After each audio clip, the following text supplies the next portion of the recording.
എന്റെ അമ്മേ.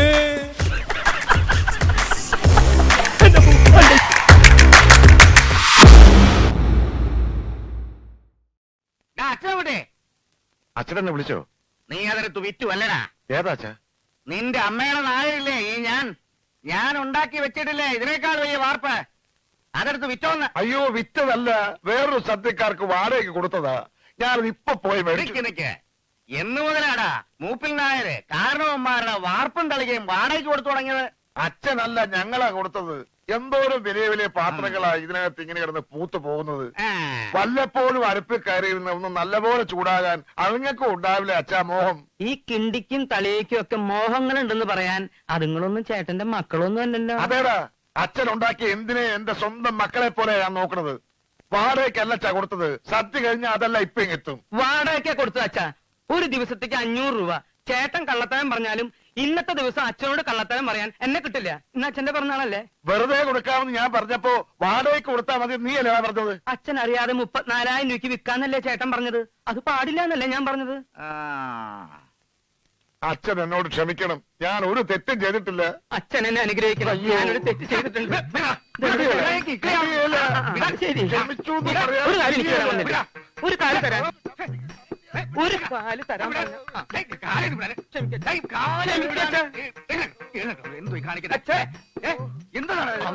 അപസ്മാരാണല്ലോ പഠിച്ചോളത്. എന്താണ് ഇരുമ്പ് നഷ്ടം വിട്ടുപോരാ? അപസ്മാരം തന്റെ വാപ്പിച്ച കൈ കൊടുക്കുന്നത് അല്ല, താക്കോൽ പിടിക്കാൻ കൊടുത്തതിന്റെ ഗുണമായി കാണിക്കുന്നേ.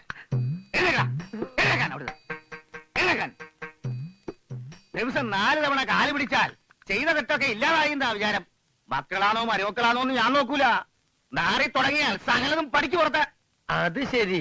അപ്പൊ മക്കൾ അച്ഛന്റെ കാല് പിടിക്കായിരുന്നില്ലേ? സത്യം പറയാലോ, എനിക്കത് കണ്ടപ്പോ മനസ്സിലായില്ല. കാരണം ജീവിതത്തിൽ ഇന്ന് വരെ ഞാൻ എന്റെ ബാപ്പന്റെ കാല് പിടിച്ചിട്ടില്ല. അതെന്താ, തന്റെ ബാപ്പയ്ക്ക് കാലില്ലേ? കാലില്ലാഞ്ഞിട്ടല്ല, ഓർമ്മ വെച്ച കാലം മുതൽ നമ്മൾ ബാപ്പ ദുബായിലാ. ബാപ്പ ദുബായിന്റെ ലീവിൽ വരുമ്പോ നമ്മൾ ഇവിടുന്ന് അങ്ങോട്ട് പോകും. നമ്മൾ അവിടുന്ന് ഇങ്ങോട്ട് വരുമ്പോ ബാപ്പ ഇവിടുന്ന് അങ്ങോട്ട് പോകും. ബാപ്പി ഞാൻ ഇതുവരെ തമ്മ കണ്ടില്ല. പിന്നെ എങ്ങനെ ഇത് പിടിക്കും? കോയ എന്താ കയ്യിൽ ചുരുട്ടി പിടിച്ചിരിക്കുന്നത്? ഇത് ഈ മാസത്തെ എന്റെ വീട്ടിന്റെ വാടക.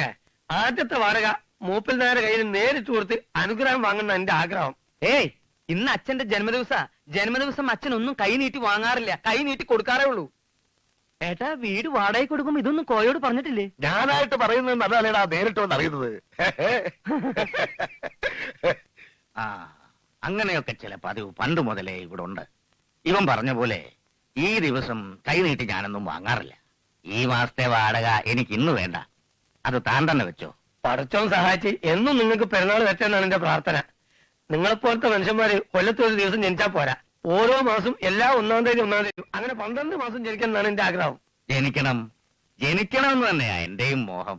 ഈ വീട് വിട്ടുപോവാൻ ഇപ്പോഴും എനിക്ക് മനസ്സിലിടവേ. മരിക്കരുതേ എന്നാ എന്റെ പ്രാർത്ഥന. മുത്തച്ഛ, ബോംബെയിൽ അവളുടെ അഡ്രസ് തരുമോ? അവൾക്ക് അവിടെ എന്താ എത്ര വലിയ തിരക്കെന്ന് എനിക്കൊന്നറിയാലോ. വേണ്ട തരണ്ട. ഞാൻ അവൾക്ക് കത്തെഴുതൊന്നും പേടിച്ചിട്ടല്ലേ എനിക്ക് അഡ്രസ് തരാത്തത്. ചോദിച്ച അവളും തരികയല്ല. എന്താ ഇത്?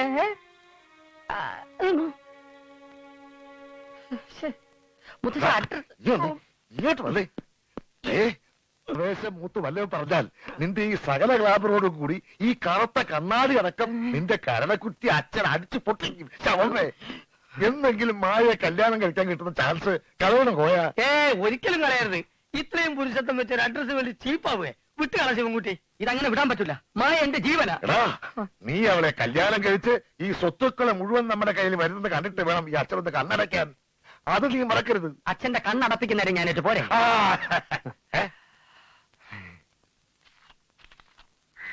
വാടക 400 നിങ്ങൾ അതേപോലെ വാടകയില് പകുതി ഇങ്ങക്കും പകുതി അമ്മക്കും.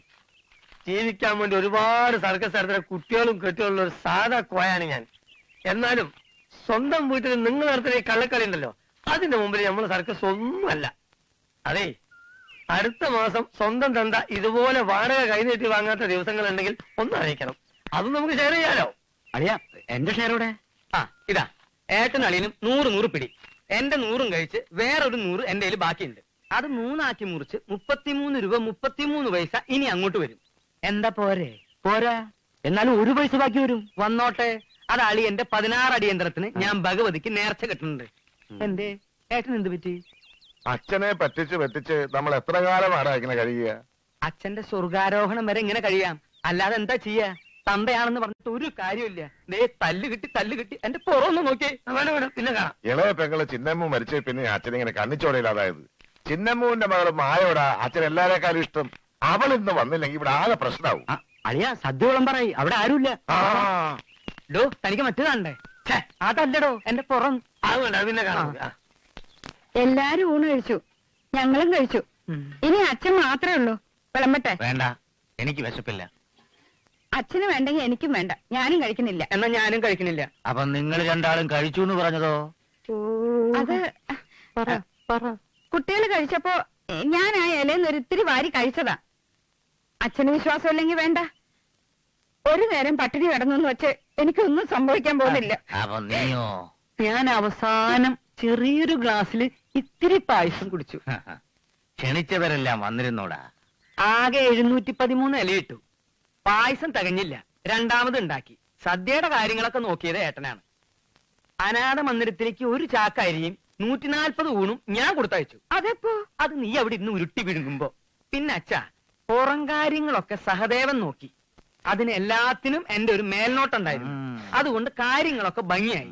സാധനങ്ങളുടെ വിലയാ ഭയങ്കരം. കേട്ടാ ഒരാളും വിശ്വസിക്കില്ല. സാരമില്ല, ഞാൻ വിശ്വസിച്ചോളും. ചോദിക്കുമ്പോ പറഞ്ഞാ മതി. അതിനു മുമ്പ് നീ നിന്റെ പെങ്ങളെ ഒക്കത്തെടുത്ത് അപ്പുറത്തെങ്ങാനും കൊണ്ടുവെക്ക്. ഇവരുടെ ഈ കരച്ചിൽ എനിക്ക് അത്ര പിടിക്കുന്നില്ല. എനിക്കറിയാം, പായമോള് വരാത്തതിന് അച്ഛൻ എന്നോടാ ദേഷ്യം. ഞാൻ എന്ത് പറ്റാ ചെയ്തത്? എന്റെ കൂടെ പുറത്തെ നീ എന്തിനാ ഇങ്ങനെ കരയണേ? നീ കരയണ കാണുമ്പോ എനിക്ക് പിടിച്ചു നിൽക്കാനാവില്ല. കേട്ടില്ലേ വെച്ചേട്ടാ? എന്താ? എനിക്ക് അല്പം സ്വസ്ഥത തരുവോ? മുത്തച്ഛ, ഞാൻ പറഞ്ഞില്ലേ മുത്തച്ഛ, അവൾ പുറപ്പെട്ടിട്ടില്ല. ഇതാ കമ്പി വന്നിട്ടുണ്ട്. അവൾക്ക് അവിടെ എന്തോ ജോലി തിരക്കാണത്രേ. കാര്യം ഞാനൊരു ഉയർന്ന ഉദ്യോഗസ്ഥനോ വലിയ ബിസിനസ്മാനോ ഒന്നും അല്ലെങ്കിലും ഒരു പെണ്ണിനെ സ്നേഹിക്കാനുള്ള മനസ്സും ചങ്കൂറ്റവും ഈ വീട്ടിൽ മറ്റാരെക്കാളും എനിക്കുണ്ട്. എനിക്ക് മാത്രമേ ഉള്ളൂ.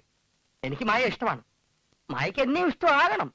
ഇന്നേ സമയം വരെ ജലപാനം പോലും കഴിക്കാതെ മായ അന്വേഷിച്ച് സകല ദിക്കിലും ഓടി നടന്ന് ഒടുവിൽ ഈ കമ്പിയുമായി ഞാനിവിടെ എത്തിയത് അവളെ കാണാൻ മുത്തച്ഛന് എന്നെ പോലെ വിഷമിച്ചിരിക്കുന്നു എന്ന് അറിഞ്ഞിട്ട് തന്നെയാ. ഈ കാര്യം പറഞ്ഞുകൊണ്ട് ഇനിയെങ്ങാനും നീ എന്റെ നേരെ വന്നാൽ പലരും കടിച്ചു തിന്നാൻ നേരത്ത് വായി പല്ല് കാണത്തില്ല. ഇറങ്ങിപ്പോയോ പിന്നെ? എന്റെ അച്ഛാ, എന്തോടാ മോനെ? മുത്തച്ഛൻ എന്റെ തന്തയ്ക്ക് വിളിച്ചു. അത്രേ ഉള്ളൂ. മായമോള് വരില്ലേടാ ശിവൻകുട്ടി? മായ വരാൻ യാതൊരു വഴിയും ഞാൻ കാണുന്നില്ല. കമ്പിയിൽ പിന്നെ എന്താടാ അവളെ എഴുതിയിരിക്കുന്നത്? 1 കിലോ ചെമ്പ് കമ്പ് ഈ ചെറിയ മാവന്റെ തലയിൽ കെട്ടിവെച്ച് ബോംബെയിലോട്ട് അയക്കാൻ പറഞ്ഞു. അവളിങ്ങോട്ട് വരില്ലെന്ന്. മായ പിന്നെ ബോംബെയിൽ എന്തെടുക്കുക? ബോംബെയിൽ അവൾ എന്തെടുക്കണം? നിങ്ങളിൽ നിന്നെല്ലാം രക്ഷപ്പെട്ട് അങ്ങ് അകലെ എന്റെ മായ ബോംബെ നഗരത്തിൽ ഒരു മായാമോഹിനിയായി മാറിക്കൊണ്ടിരിക്കുകയാണ്. കരയാടാ. എനിക്കിനി അവളെ കിട്ടില്ല അച്ഛാ. മായ മായ. वो आपका कौन है? कौन? वो बेड़ा भाई, वो हमारा पिताजी का बड़ा दोस्त के. कराटे ब्लैक बेल्ट, मैं master home karate diamond belt. ഇനി എന്തെങ്കിലും അറിയണോ? ആരോ 4 കുത്തും കുത്തി ഇവിടെ കൊണ്ട് നിട്ടതാ. അങ്ങേര് ഇവിടെ എഴുന്നേൽക്കുക വേണ്ടു. കുത്തിയവനും കുത്തു കൊള്ളിച്ചവനും ഉടലോടെ നരകത്തിലെത്തും. ഹിന്ദി നേരാമെന്ന് അറിയായിരുന്നെങ്കിൽ അവന്മാരെ ഞാൻ തന്നെ കണ്ടുപിടിച്ചേനെ. ബോംബെയിൽ വന്ന് സാറിന്റെ കൂടെ കൂടി ഞാനും ഒന്ന് പച്ച പിടിച്ച് വരുന്നതേ ഉള്ളൂ. അപ്പോഴേക്ക് സാറിന്റെ വയറ്റിൽ കുത്തുമായി, എന്റെ കയ്യിൽ ഫ്ലാസ്കുമായി. സോറി, ഞാൻ പറഞ്ഞതൊന്നും മനസ്സിലായി കാണത്തില്ല. ആപ്കാ നാം ക്യാ ഹേ? बदमाश. ഓ, ഡോക്ടർ ആണല്ലേ? അങ്ങനെ പറ.